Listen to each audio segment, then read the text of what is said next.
tak sempat terhenti seperti jarum jam dinding yang tidak berfungsi. Ada mereka yang jatuh, ada mereka yang sakit, ada mereka yang kehilangan, ada mereka yang meninggalkan.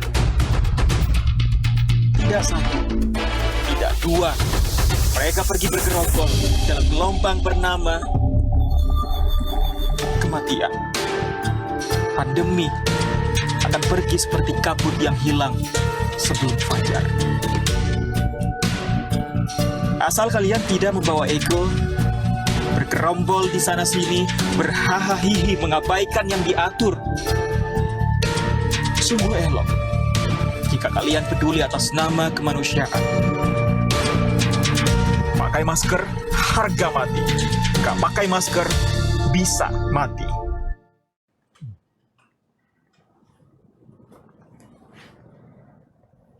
Assalamualaikum warahmatullahi wabarakatuh. Selamat sore, salam sejahtera untuk kita semuanya. Hari ini saya akan menyampaikan perkembangan penanganan COVID-19 di Indonesia. Perkembangan PPKM Jawa Bali terus mengalami perbaikan. Berdasarkan evaluasi yang dilakukan oleh pemerintah, jumlah kabupaten atau kota yang berada di PPKM level 4 terus menurun dan jumlah daerah yang berada di PPKM level 2 terus meningkat. Begitu juga dengan angka kasus konfirmasi harian, angka kematian, dan BOR yang terus mengalami perbaikan. Namun demikian, pemerintah meminta kepada masyarakat agar tetap bijaksana dalam menyikapi perkembangan pandemi COVID-19 yang cukup positif ini. Penting untuk diingat, masih ada potensi kenaikan kasus apabila kita tidak bijaksana menyikapi masa-masa ini. Hendaknya kita selalu mengingat bahwa COVID-19 tidak akan hilang dalam waktu dekat, dan oleh karena itu kewaspadaan yang tinggi harus terus dijaga sehingga kita semua dapat terhindar dari COVID-19. Selanjutnya, evaluasi kebijakan PPKM di luar Jawa Bali dilakukan 2 minggu sekali, dan evaluasi kondisi per daerah dilakukan per minggu. Pemberlakuan PPKM di luar Jawa Bali juga akan fokus untuk mengakselerasi program vaksinasi yang diprioritaskan pada 5 kabupaten kota yang akan menyelenggarakan Pekan Olahraga Nasional atau PON dengan mengerahkan Dinas Kesehatan dan Polri. Pada hari ini, saya akan menyampaikan perkembangan COVID-19 di Indonesia.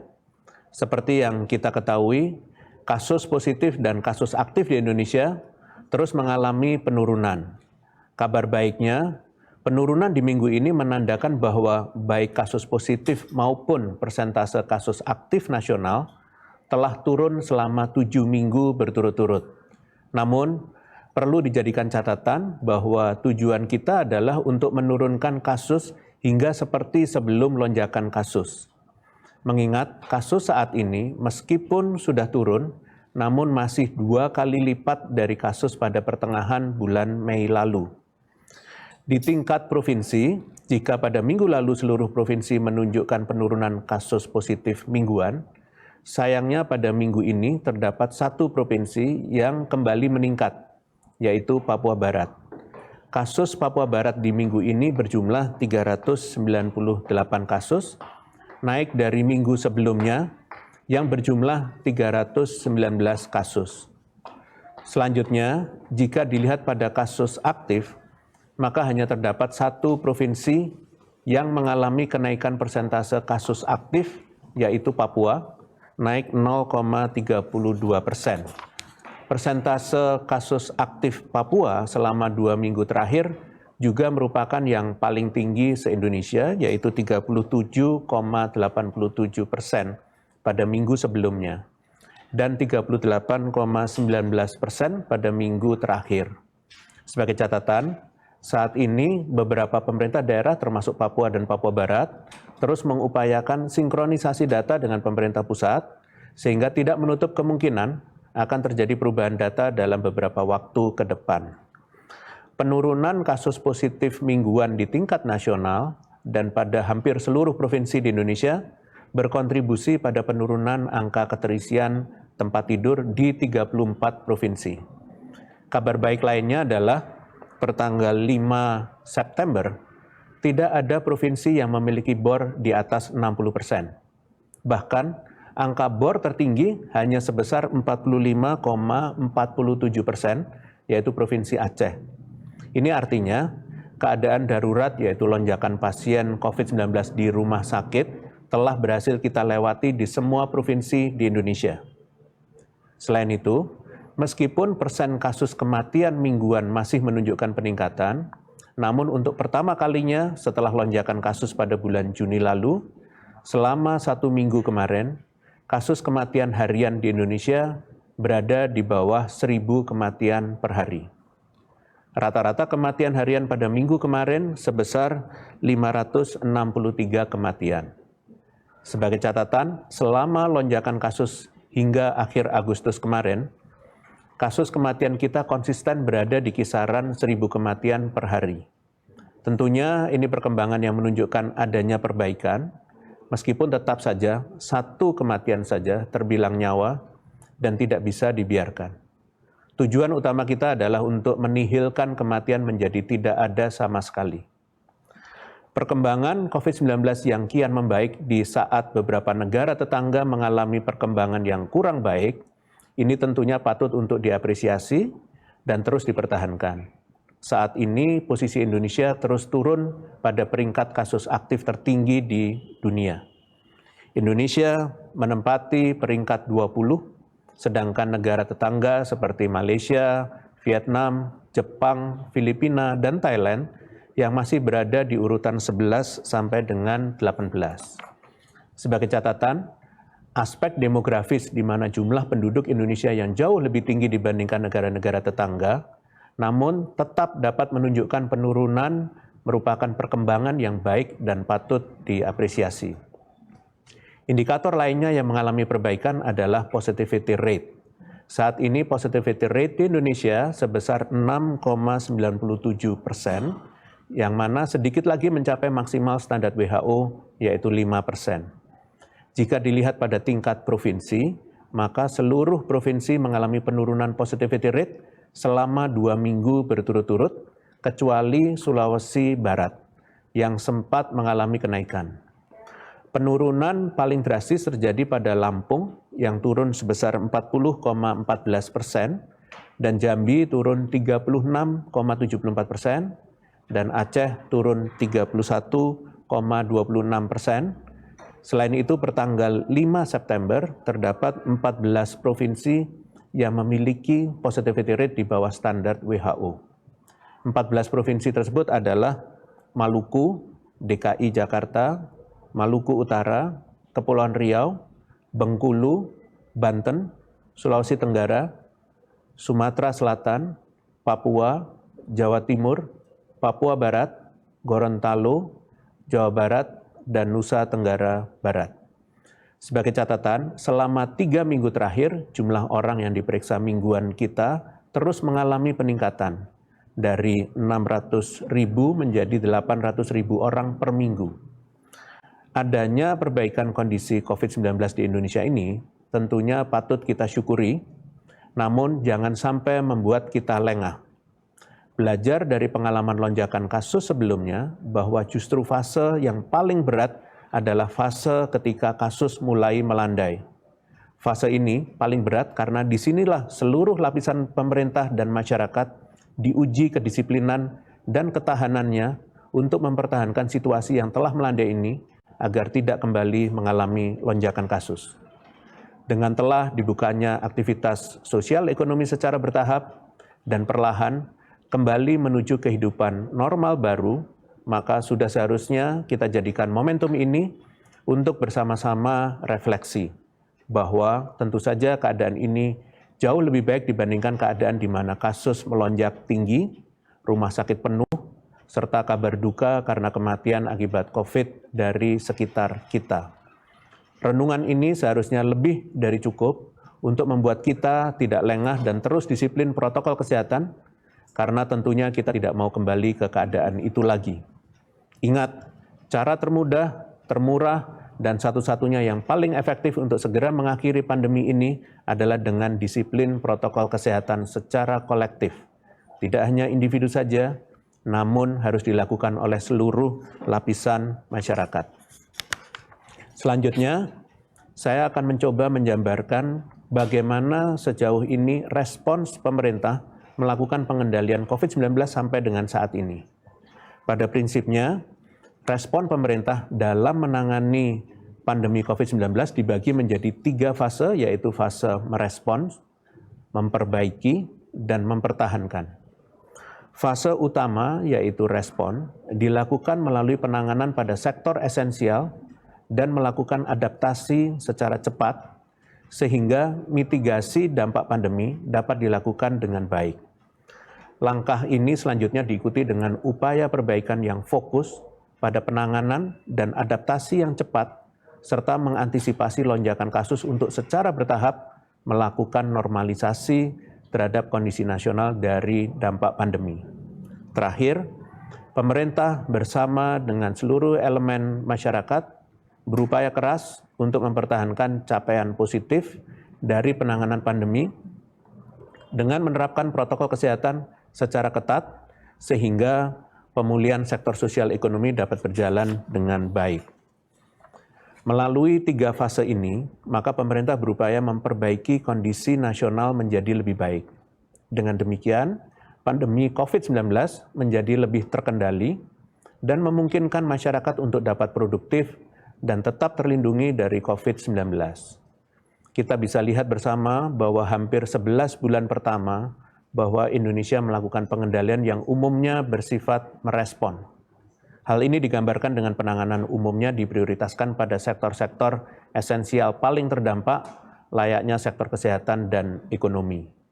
Selain itu, dalam situasi merespon ini, baik pemerintah maupun masyarakat dituntut untuk bisa beradaptasi dengan sangat cepat, mengingat situasi yang amat dinamis saat itu melalui kebijakan berskala nasional dan dilaksanakan serempak. Beberapa kebijakan yang diambil saat itu ialah menjaring kasus untuk mencegah perluasan penularan untuk segera melandaikan kasus, meningkatkan kapasitas sistem kesehatan dengan fokus memenuhi kebutuhan kritis jangka pendek layaknya kebutuhan testing kit, tempat tidur maupun oksigen, serta komunikasi serta informasi kesehatan yang intensif demi meningkatkan kesadaran masyarakat terhadap kondisi kegentingan yang terjadi. Dari segi ekonomi, pemerintah mencoba memberikan bantuan sosial secara merata. Lalu saat kasus sudah melandai, maka respon pemerintah berubah menjadi memperbaiki. Saat ini dilakukan penyesuaian melalui kebijakan yang diterapkan secara bertahap per daerah. Upaya memperbaiki ini berisi penanganan dan adaptasi yang cepat terhadap dinamika kasus dan perlahan kembali normal. Penanganan ini, adaptasi tersebut diantaranya upaya antisipasi lonjakan kasus baru, intensifikasi vaksinasi, dan perawatan khususnya demi menekan angka kematian sebesar-besarnya dan meningkatkan angka kesembuhan setinggi-tingginya. Selain itu, dilakukan pula evaluasi kondisi sistem kesehatan yang sempat mengalami kolaps khususnya terkait aspek finansial, fasilitas kesehatan, dan psikis tenaga kesehatan. Selanjutnya, pemberian bantuan sosial mulai bertransisi diberikan kepada pihak prioritas atau yang paling terdampak. Idealnya, setelah melakukan upaya memperbaiki, suatu negara dapat langsung menjalankan upaya mempertahankan kondisi yang membaik tersebut. Namun, perlu diingat bahwa berbagai dinamika di lapangan maupun global seperti mobilitas yang tidak terkendali maupun perkembangan varian berkontribusi pada perlunya kita kembali melakukan tahap merespon saat puncak kasus kedua terjadi. Selanjutnya, dengan komitmen bersama yang saat itu menjalankan PPKM darurat, maka upaya memperbaiki dilakukan lagi sampai saat ini.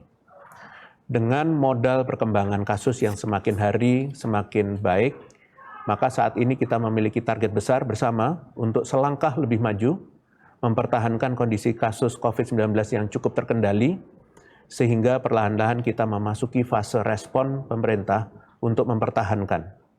Hal yang dapat dilakukan yaitu peningkatan kapasitas publik jangka panjang, termasuk pemberdayaan pemerintah daerah untuk mampu mengidentifikasi secara mandiri respon sesuai kondisi terkini di wilayahnya masing-masing. Kedua, menentukan dasar pembangunan jangka panjang termasuk peningkatan ketahanan kesehatan masyarakat. Ketiga, melakukan evaluasi kebijakan nasional dan sistem pengendalian yang lebih efisien secara berkala, misalnya pembaharuan poin pengetat longgaran dan digitalisasi screening kesehatan. Kemudian yang keempat, melanjutkan vaksinasi COVID-19 maupun vaksinasi penyakit esensial lainnya. Kelima, investasi jangka panjang untuk mengubah perilaku masyarakat menjadi lebih sehat secara berkelanjutan. Dan terakhir, pelaksanaan kegiatan ekonomi yang produktif namun tetap terkendali. Ingat bahwa untuk mengubah kondisi pandemi menjadi endemi membutuhkan waktu yang tidak sedikit. Namun bukan tidak mungkin jika Indonesia sebagai bangsa besar mampu mempertahankan kondisi yang cukup terkendali. Sampai saat ini saja, total kasus Indonesia berkontribusi sebesar 1,86% dari total kasus dunia. Sehingga jika mengalami penurunan, maka dampaknya juga akan cukup berdampak. Oleh karena itu, hal yang dapat kita maksimalkan ialah menjalankan kebijakan sebaik-baiknya dengan terlebih dahulu memahami betul isi kebijakan yang berlaku. Untuk itu, saya akan menyebutkan perubahan dalam instruksi Menteri Dalam Negeri terbaru, yaitu Inmendagri nomor 39 tentang PPKM level 2 sampai dengan 4 di Pulau Jawa dengan inti perubahan yaitu secara umum pengaturan operasional sektor esensial pemerintah di semua level akan merujuk kepada keputusan Menteri PAN-RB mulai diterapkannya peduli lindungi di supermarket dan hypermarket di semua level dan adanya perubahan target positivity rate menjadi 5% dari yang sebelumnya 10% melalui upaya testing terus-menerus. Berikutnya secara khusus, bagi daerah level 4, sudah tidak diterapkannya asesmen nasional bagi satuan pendidikan dan dilakukannya uji coba protokol kesehatan di mal bagi seluruh kabupaten kota di Provinsi Bali. Secara khusus bagi daerah level 3, durasi waktu makan di tempat makan, baik yang berdiri sendiri ataupun di dalam fasilitas publik lainnya, seperti mal dan fasilitas olahraga, menjadi maksimal 60 menit. Pengaturan uji coba prokes pada resto dan kafe tertutup kapasitas menjadi 50% dengan waktu maksimal 60 menit. Dan uji prokes di tempat wisata yang akan ditentukan oleh Kemenparekraf dan diatur oleh Kemenparekraf dan Kemenkes dengan syarat masuk dalam screening peduli lindungi, melarang anak usia di bawah 12 tahun. Secara khusus, bagi daerah level 2, yaitu penggunaan peduli lindungi pada akses masuk dan keluar sektor non-esensial dan resto serta kafe di ruang tertutup. Perubahan pengaturan waktu makan di tempat makan tertutup menjadi maksimal 60 menit. Instruksi Mendagri nomor 40 tentang PPKM level 4 di wilayah non-Jawa Bali dengan inti perubahan yaitu kegiatan asesmen nasional di sektor pendidikan sudah tidak dilakukan. Uji coba prokes di mal atau pusat perbelanjaan di Kota Banda Aceh, Kota Jambi, Kota Kupang, Kota Palangkaraya, dan Kota Batam dengan kapasitas 50% dari jam 10.00 sampai dengan 21.00 waktu setempat, di mana protokol kesehatan merujuk pada pedoman dari Kementerian Perdagangan dan Kementerian Kesehatan dengan penggunaan peduli lindungi. Nantinya, resto atau kafe hanya akan melayani delivery atau takeaway, melarang pengunjung usia di bawah 12 tahun, dan beberapa tempat seperti bioskop, hiburan, dan tempat bermain masih ditutup.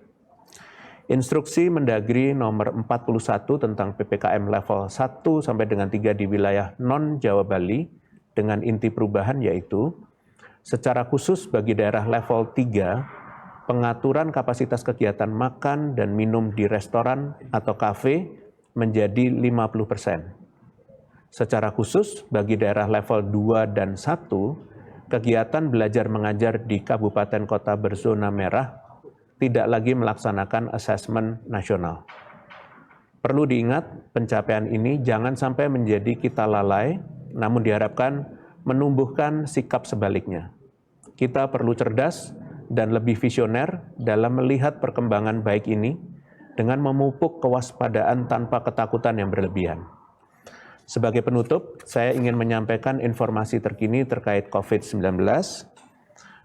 Untuk mempersiapkan kegiatan pembelajaran tatap muka terbatas di lingkungan madrasah dan pesantren, Direktorat Jenderal Pendidikan Islam Kementerian Agama telah menerbitkan surat edaran tentang panduan penyelenggaraan pada madrasah, pesantren, dan lembaga pendidikan Islam pada masa PPKM.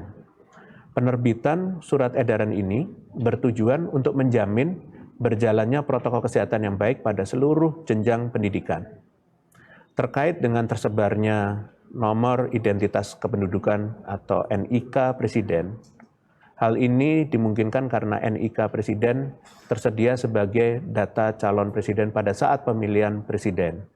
Oleh karena itu, untuk memudahkan masyarakat dan menjamin keamanan serta fungsi periksa sertifikat vaksinasi COVID-19 melalui aplikasi Peduli Lindungi, maka saat ini digunakan 5 parameter, yaitu NIK, tanggal lahir, tanggal vaksin, dan jenis vaksin.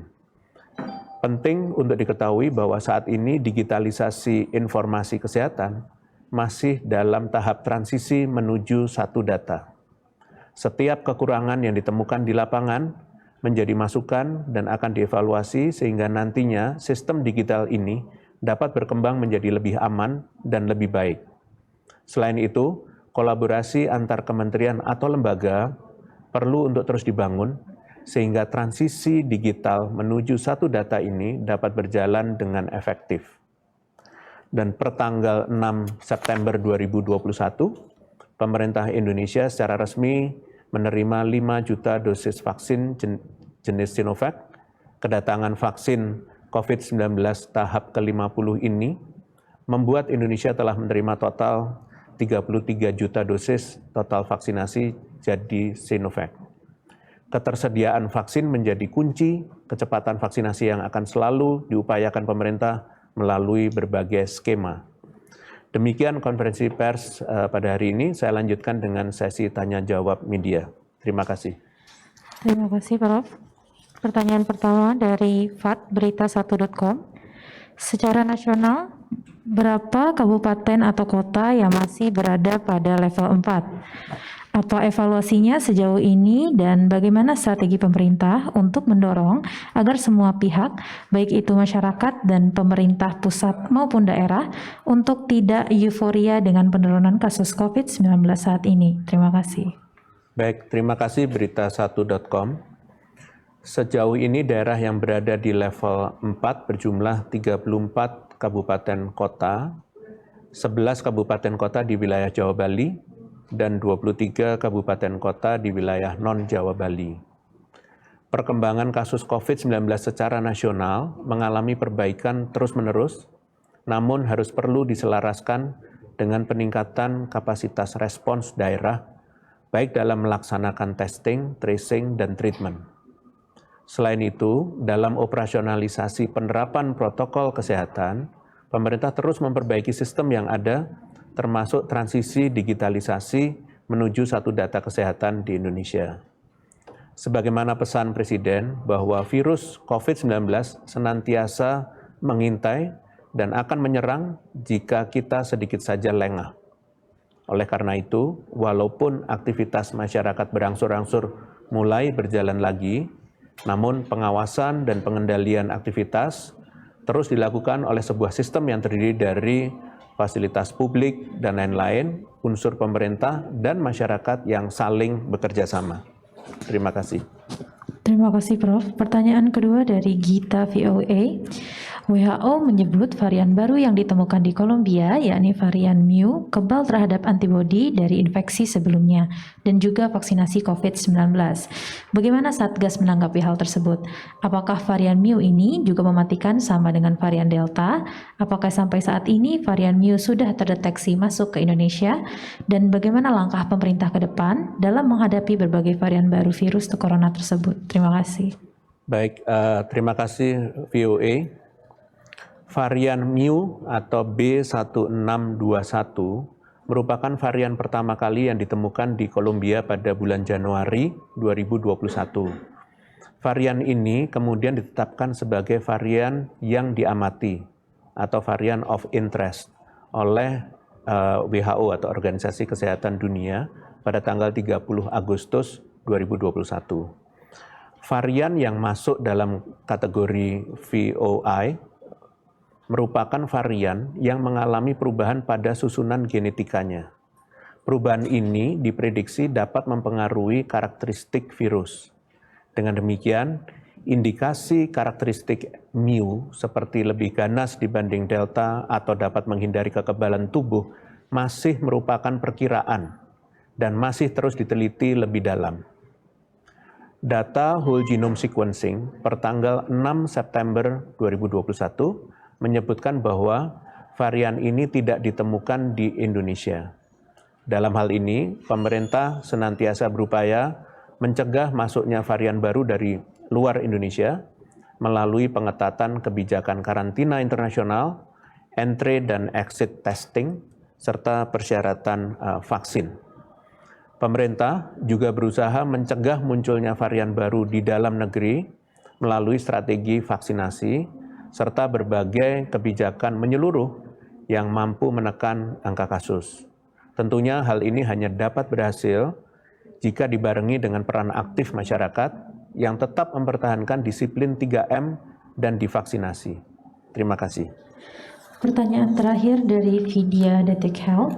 Muncul petisi batalkan kartu vaksin sebagai syarat administrasi. Menanggapi keluhan terkait aplikasi tersebut karena bermasalah saat proses check-in di mall, serta masih banyak warga yang terkendala karena data yang dipakai tersebut dipakai oleh orang lain dan adanya riwayat komorbid. Seperti apa tindak lanjut dari pemerintah dan Satgas COVID-19? Terima kasih. Terima kasih Detik Health. Penerapan syarat kartu vaksinasi semata-mata dilakukan sebagai bentuk kehati-hatian karena mereka yang sudah divaksinasi memiliki perlindungan yang lebih dari penularan dibandingkan yang belum tervaksinasi. Pemerintah terus berupaya keras memperbaiki sistem operasional screening kesehatan digital ini melalui kolaborasi antar kementerian dan lembaga agar upaya perlindungan kesehatan sekaligus ketepatan dan keamanan data masyarakatnya dapat dicapai. Demikian, terima kasih atas pertanyaan media. Dengan demikian, konferensi pers pada sore hari ini selesai. Terima kasih. Wassalamualaikum warahmatullahi wabarakatuh.